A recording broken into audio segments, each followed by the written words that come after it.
Halo semuanya, jadi pada kesempatan kali ini kita akan belajar bioteknologi dan produksi pangan serta rangkaian listrik.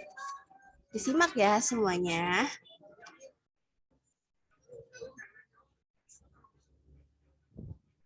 Jadi yang pertama itu mengenai bioteknologi pangan. Nah, untuk sebabnya itu ada pengertian bioteknologi pangan konvensional, bioteknologi pangan modern, teknologi hewan, sama arus listrik. Nah, untuk pengertiannya sendiri nih, pengertian bioteknologi ini yaitu merupakan sebuah pemanfaatan makhluk hidup untuk membantu pekerjaan atau menghasilkan produk bermanfaat bagi manusia. Nah, bioteknologi ini dimulai sejak tahun 1857 setelah Louis Pasteur menemukan hasil fermentasi yang dilakukan oleh mikroorganisme. Nah, bioteknologi pangan konvensional sendiri itu mempunyai pengertiannya, yaitu bioteknologi yang menggunakan mikroorganisme sebagai alat untuk menghasilkan produk dan jasa. Contohnya itu kayak jamur dan bakteri yang menghasilkan enzim tertentu untuk metabolisme tubuh, sehingga dia peroleh produk yang diinginkan. Kayak contohnya itu pembuatan tape. Nah, jadi tape itu dia itu dibuat tuh dengan cara memanfaatkan mikroorganisme yang ada pada ragi. Seperti itu, teman-teman. Nah, untuk pembuatan tempe sendiri bisa kita lihat dari apa sih ini namanya bukan tabel, apa kayak bagannya itu. Nah, jadi ketika pembuatan tape itu terjadi, fermentasi amilum menjadi glukosa yang dibantu dengan Aspergillus sp untuk mengubah glukosa menjadi alkohol.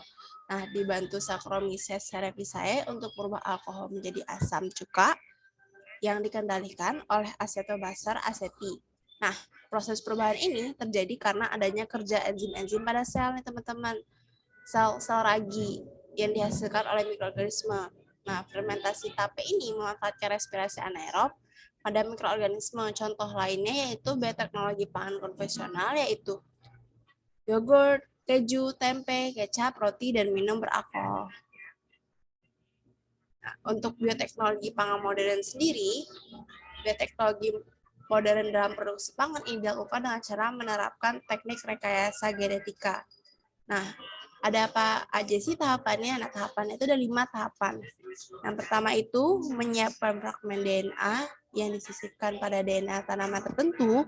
Lalu yang nomor 2 yaitu menyiapkan vektor perantara menggunakan plasmid atau virus. Yang ketiga, jadi potongan DNA itu yang akan disisipkan itu jadi digabung nih teman-teman dengan vektor.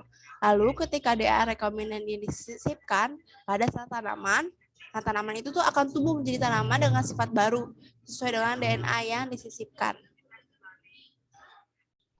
Nah, untuk bioteknologi hewan sendiri, jadi bioteknologi itu juga digunakan untuk rekayasa reproduksi pada hewan.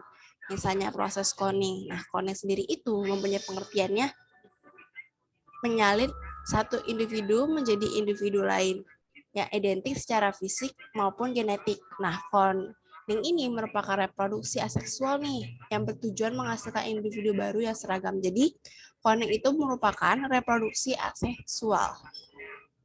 Nah, selanjutnya kita ada sampai di arus listrik nih teman-teman. Jadi, arus listrik sendiri itu mempunyai 2 jenis muatan, yaitu muatan listrik positif dan muatan listrik negatif. Nah, contoh pada saat teman-teman nih menggosok penggaris atau batang kaca dengan menggunakan kain wol, jadi itu elektron dari kain wol ini akan berpindah ke batang penggaris. Sebagai akibatnya, elektron yang terdapat di dalam penggaris itu menjadi berlebih nih teman-teman.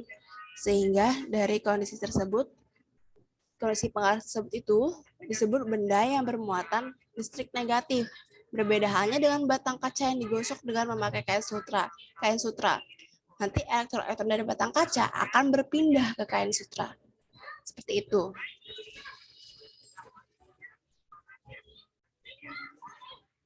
Nah, selanjutnya kita sampai di terakhir, yaitu pengertian dan rumus potensial listrik.